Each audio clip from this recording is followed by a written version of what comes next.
আজকের মাহফিলটা স্মরণীয় বরণীয়। কি কারণে? আমার দুই পাশে আমার তিনজন সেনানী, আমার তিনজন বাজান, আমার গর্বে আমার বুক ভরে যায় তখন।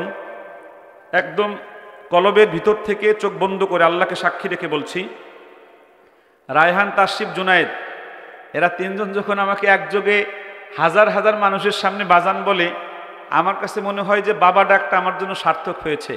বাম পাশে বসা আছেন আমাদের বাজান, বাংলাদেশের বিশ্বজয়ী হাফিজদের গর্বিত উস্তাদ, আমাদের শ্রদ্ধেয় কলিজার হৃদয়ের ভালোবাসার মুফতি আব্দুল কাইয়ুমুল হাফিজাহুল্লাহ, এবং এই গোপালগঞ্জের সন্তানই তিনি। বলি আলহামদুলিল্লাহ।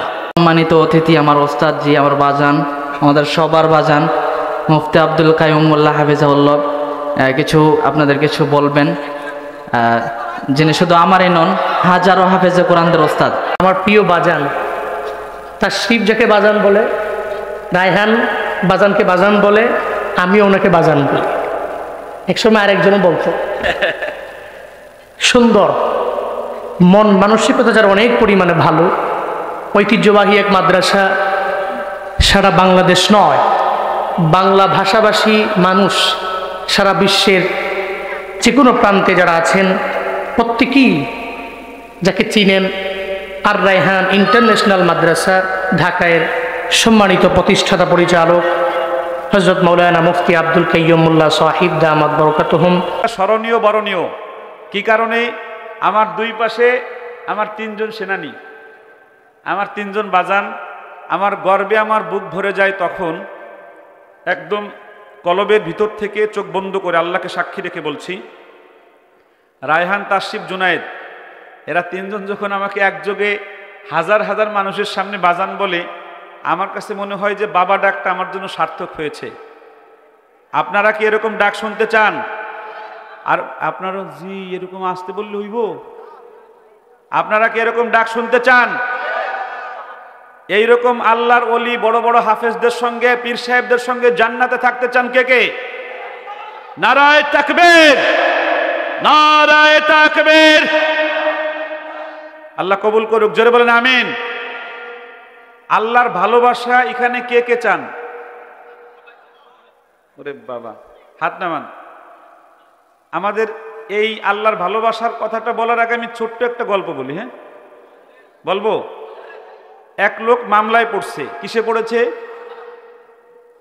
মাসে মাসে কোর্টে যায় হাজিরা দিতে। তার 7 বছরের একটা ছেলে আছে। তা ছোট বাচ্চারা ওদের কিউরিসিটি একটু বেশি বেশি প্রশ্ন করে, ঠিক না বে ঠিক? যা দেখে তাই জানতে চায়। তা মাকে বলতেছে, মা, আব্বা কই যায়?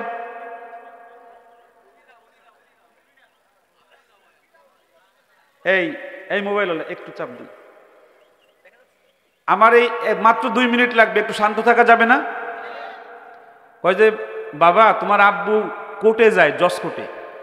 বলতেছি কেন? তোমার বাবার মামলা আছে, হাজিরা দিতে যায়। এখন ওই ছোট ছেলে কি বলে জানেন? আমিও যাইতাম। কি বলে? আমিও যাইতাম। কয় না বাবা, শহরে যাওয়া যাবে না, ওখানে অনেক মানুষ, ভিড় হবে, ওখানে যাওয়া যাবে না। এখন 7 বছরের বাচ্চাদের তো একটা অস্ত্র আছে না? যেই বলছে যাওয়া যাবে না, সাথে সাথে সে তার অস্ত্র লাগাই দিছে। কি?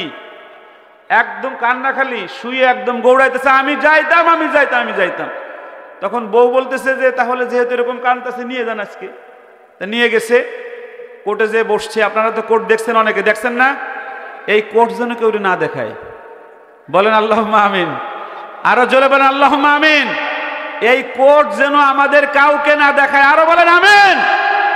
আমাদের আল্লামা মামুনুল হক সাহেবকে যখন কোর্টে নিয়ে গিয়েছিল, বারবার নিয়ে গিয়েছিল, তখন পুলিশ বাড়াইছে, পুলিশ মারছে।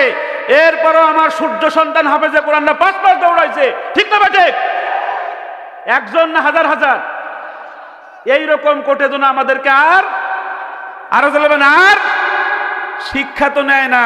এই মাত্র 4 মাস হয়েছে, হাজার হাজার মানুষ মারা যাওয়ার পরে মনে হয়েছে যে আওয়ামী লীগ খারাপ। আমার কাছে জানেন না, আমার কাছে মনে হয়েছিল যে এই দেশের মানুষ মনে হয় পিটা খেয়ে ঠিক হয়েছে। এরা মনে হয় এইবার হুজুরদেরকে ভোটটা দেবে। কিন্তু ভাও যা বুঝতেছি, সেই আগের মতোই ভুল করবে, ঠিক না বেঠিক? নৌকা আর ধানের শীষ দুই সাপের একই বিষ, এর সাথে মিলে মিশে ইসলামের ভাবনা ভাবিস। ঠিক না বেঠে? একদম সেম টু সেম। যদি কোনোভাবে আপনারা শান্তি পেতে চান তাহলে আল্লামা মামুনুল হককে পথ ধরাতে হবে। ঠিক না বেঠে? যদি শান্তি পেতে চান যারা আল্লাহর কথা বলে তাদেরকে ক্ষমতা দিতে হবে। ঠিক না বেঠে? তা না হলে ঘুষ, দুর্নীতি, টেন্ডারবাজি, চাঁদাবাজি কোনো কিছু বন্ধ হবে, যতই চেষ্টা করেন কাজ হবে না। এই কোর্টে যেন আমাদেরকে না যাওয়া লাগে। কোর্টে গেছে, বসছে, এজলাস বসবে, জজ যখন আসে তখন তো পিনপতন নীরবতা, সবাই একদম চুপ করে বসে আছে। জজ আসছে, সবাই দাঁড়ায় গেছে। ওই বাচ্চা এবার কানে কানে আব্বারে বলে যে আব্বু, ওই বেটা কি? কি বলে? ওই বেটা কে? ওরে বাবা, আস্তে কথা বললো, উনি জজ। উনি কি? জোরে বলেন, উনি কি? এরপরে আরো প্রশ্ন আসে না বাচ্চার, আব্বা জজ কি দিয়েছে? কি কয়? ওরে বাবা, জজ হলো বিরাট বড় একটা দামি সুন্দর এয়ার কন্ডিশন গাড়ি দিয়েছে। এরপর আরো প্রশ্ন আসে না, আব্বু জজ থাকে কই? ওরে বাবা, জজ হলো একটা সুন্দর 10 তলা বাড়িতে থাকে, সেখানে গরমের সময় ঠান্ডা, ঠান্ডার সময় গরম। বলতেছে আব্বু জজ খায় কি? ওরে বাবা, জজ বড় বড় মাছ, গোশত, মুরগি, দামি দামি খাবার খায়। এবারে ছেলে কি বলে জানেন? বলতেছে আব্বু আমিও জজ হব। কি কয়? কি বলে? এই সুখ শান্তির কথা শুনে বলতেছে আব্বু আমিও জজ হইতাম। এইবার তার বাবা বলে, ওরে বাবা, জজ হওয়া কি এত সহজ? অনেক লেখাপড়া করতে হয়। এবারে ছেলে বলে আমি লেখাপড়া করব? ওরে বাবা, এত সহজ না। কয় তুমি আজকেই বই কিনে নিয়ে চলো, যাওয়ার সময় বই নিয়ে কিনে নিয়ে চলো, আমি আজকেই পড়ালেখা শুরু করে দেবো, আমি জজ হব। ছোট ছেলের কথা, বই খাতা নিয়ে গেছে, বাড়ি গেছে। ছেলের নাওয়াও নাই, খাওয়াও নাই, ঘুমও নাই, গোসলও নাই, কোনো কিছু নাই, শুধু পড়ে। জোরে বলেন, শুধু কি করে? খাবারের সময় ডাক দেয়, এই সন্টু তাড়াতাড়ি খাইতে আয়। কয় না আমি খাইতাম না, আমি জজ হব। আমি কি হব? ঘুমের সময় সে রাত 10টা, এই সন্টু আয় খাইতে, ঘুমাতে আয়। আমি ঘুমাইতাম না, আমি জজ হব। 3 দিন চলছে একাধারে, ঘুম নাই, খাওয়া নাই, শুধু পড়া আর পড়া। 3 দিন পরে বেলা 12টার সময় সল্টুরি আর খুঁজে পায় না, আর মাও পায় না, বাবাও পায় না, সারা বাড়ি খুঁজতেছে নাই। আরে কি হলো? সব সময় পড়ে, ছেলে গেল কই? খুঁজতে খুঁজতে খুঁজতে এই পাশের যে জঙ্গল, জঙ্গলের ভিতরে গাছের নিচে যে দেহ এরকম মাথায় হাত দিয়ে সল্টু এরকম বসে রইস। কাছে যে কইছে কি ব্যাপার, তুমি এই জায়গায় কে? তুমি না জজ হবা, এই জায়গায় কে? এবার সল্টু কি বলে জানেন? বলতেছে আমি জজ হইতাম না। কি কয়? জোরে বলেন, কি বলে? আমি জজ। আমরা আল্লাহর ভালোবাসা পেতে চাই, আল্লাহ হুকুম যা করেছেন আমরা তা করতে চাই। জোরে বলেন, চাই।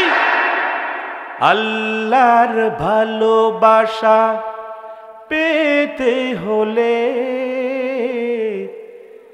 মানুষকে ভালোবাসো প্রাণটা খুলে। ঠিক না বেঠিক? অবহেলা করো না কাউকে, যেন ধনী গরিব অসম করো না ভুলে। আল্লাহর ভালোবাসা, সবাই জোরে, আল্লাহর ভালোবাসা পেতে হলে মানুষকে ভালোবাসো প্রাণটা খুলে। বলেন আল্লাহুম্মা আমিন। আমি এই আমলটা করা শুরু করেছি। আমি যেদিন জেনেছি যে আল্লাহর ভালোবাসা পাওয়া যায় মানুষকে ভালোবাসলে, আমি সেদিন থেকে মানুষকে প্রচণ্ডভাবে ভালোবাসা শুরু করেছি, সেটা ধনী হোক বা গরিব হোক। আপনাদের নেক দোয়ায় আমাদের ইবাদত ভাই কই? ইবাদত ভাইয়ের মেয়েটা আমার কাছে হেফজ পড়ে আমার মাদ্রাসায়। বলেন না আল্লাহু আকবার। ইবাদত ভাই শত শত কোটি টাকার মালিক। এরকম শত শত কোটি টাকার মালিক হওয়ার পরে মানুষ ইতর হয়ে যায়। কথা বলে না কেন? উল্টাপাল্টা কথা বলে আল্লাহর নামে। নবীরও চেনে না, আল্লাহরও চেনে না, ঠিক না বেটে? আর আমার ইবাদত ভাই শত শত কোটি টাকার মালিক হয়ে উনি শুধু নিজে যে নামাজ পড়ে এরকম না, ওনার সন্তানকে, ওনার মেয়ে সন্তান যে আয়েশা আমার এখানে পড়ে, আল্লাহর রহমতে হেফজ শুরু হয়ে গেছে, বলেন আল্লাহু আকবার। এই ছোট্ট মেয়ে হেফজ শুরু হয়ে গিয়েছে, পুরো পরিবারটা ইসলামের আলোতে আলোকিত। ইবাদত ভাইয়ের মতো এরকম ধনী মানুষ আমাদের সমাজে বাড়িয়ে দিক, জোরে বলেন আমিন, আরো জোরে বলেন আমিন। ইবাদত ভাই আমাকে একটা ওয়াদা করেছেন যে কাইম ভাই আপনি 1500 এতিম লালন পালন করেন, দোয়া করেন, আমি যেন আপনার সাথে মিলে একটা জায়গার ব্যবস্থা করতে পারি, আল্লাহুম্মা আমিন। আপনারা সবাই দোয়া করবেন। এবং আপনাদেরকে আমি এই আমলটা বলে যাচ্ছি, আল্লাহকে ভালোবাসতে হলে মানুষকে প্রচণ্ডভাবে ভালোবাসতে হবে। দুনিয়াবি দল করে আর এক দলের মানুষকে, মুসলমান ভাই, আমার দেশের ভাই, তাকে হত্যা করাটা ভালোবাসা নাকি গুনাহ? আরো জোরে বলেন, ভালোবাসা নাকি গুনাহ? এরকম হত্যাকারী দুনিয়াবি দল আমরা করতে চাই, আমরা আল্লাহর দল করতে চাই। আল্লাহ রাব্বুল আলামিন আমাদের সবাইকে আল্লাহর ভালোবাসা পাওয়ার জন্য মানুষকে বেশি বেশি ভালোবাসা তৌফিক দান করুক, সকলে বলেন আমিন। আপনারা তাশরিফ আর রায়হানের আজান শুনতে চেয়েছেন একসাথে। এর আগে আমার আরেকজন ছাত্র, বিশ্বজয়ী ছাত্র এখানে আছে, আপনারা অনেকে তার তেলাওয়াত শুনেন নাই, রায়হানের তেলাওয়াত শুনেছেন, রিফাত বিন আব্দুর রশিদ। 5 মিনিট সে আপনাদেরকে একটু তেলাওয়াত শোনাবে, এরপরে রায়হানার তাশরিফ একসাথে আজান শোনাবে। চলে আসবে, তাহলে আমরা আজান শুনি। হ্যাঁ রিফাত আসো।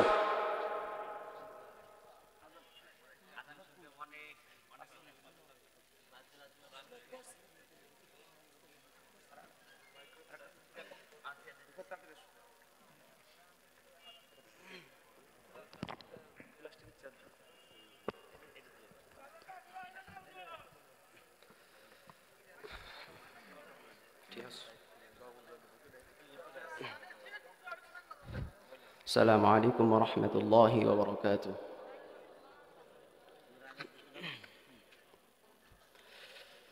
أعوذ بالله من الشيطان الرجيم.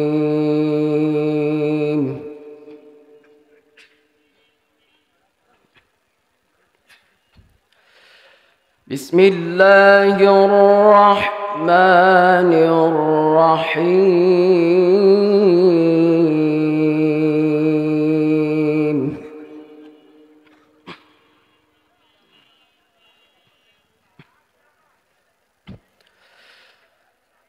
والتين والزيتون وطور سينين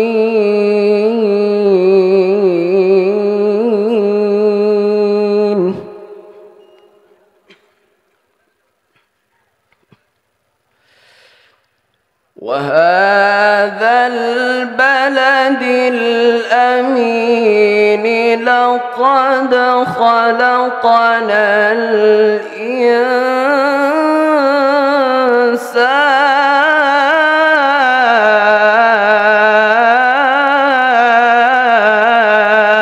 الإنسان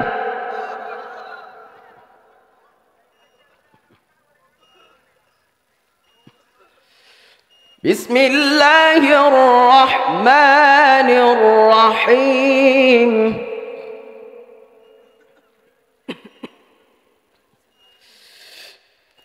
والتين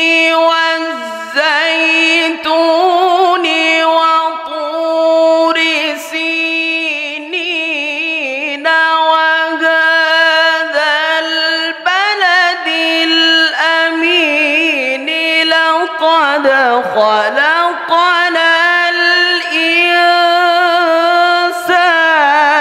في أحسن تقويم.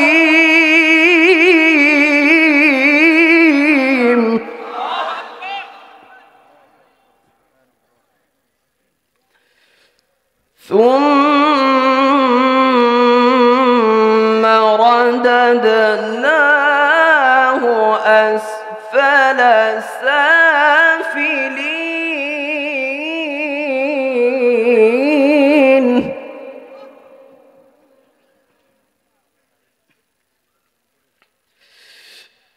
والتين والزيتون وطور سينين وهذا البلد الأمين لقد خلقنا الإنسان في أحسن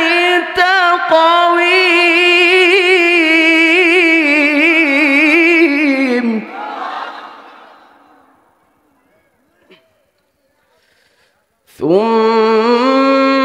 ثم رددناه أسفل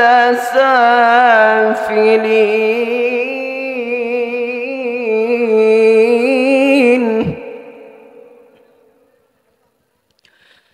إلا الذين آمنوا وعملوا الصالحات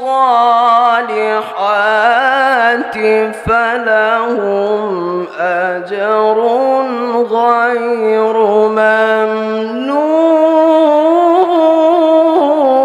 ممنون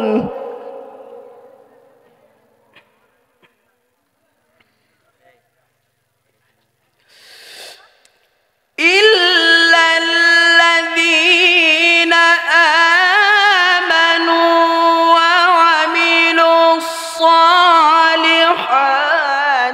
فلهم أجر غير ممنون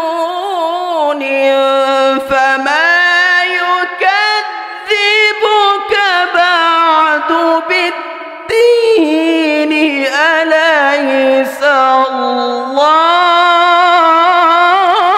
الله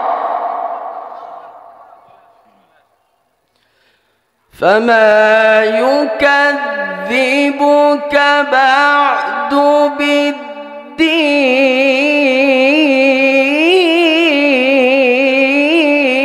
بالدين أليس الله بأحكم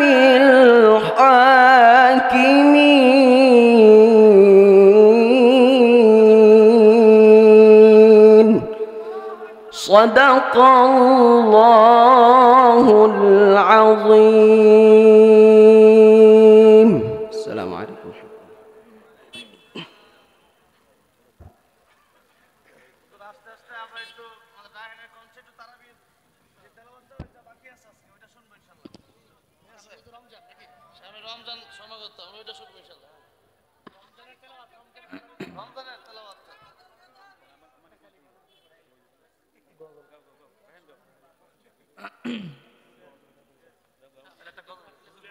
আচ্ছা, লাস্ট আমি একটা সঙ্গীত গাচ্ছি, যেহেতু আপনারা বলছেন আমি সব জায়গায় কোরআনের সঙ্গীতটি গাই।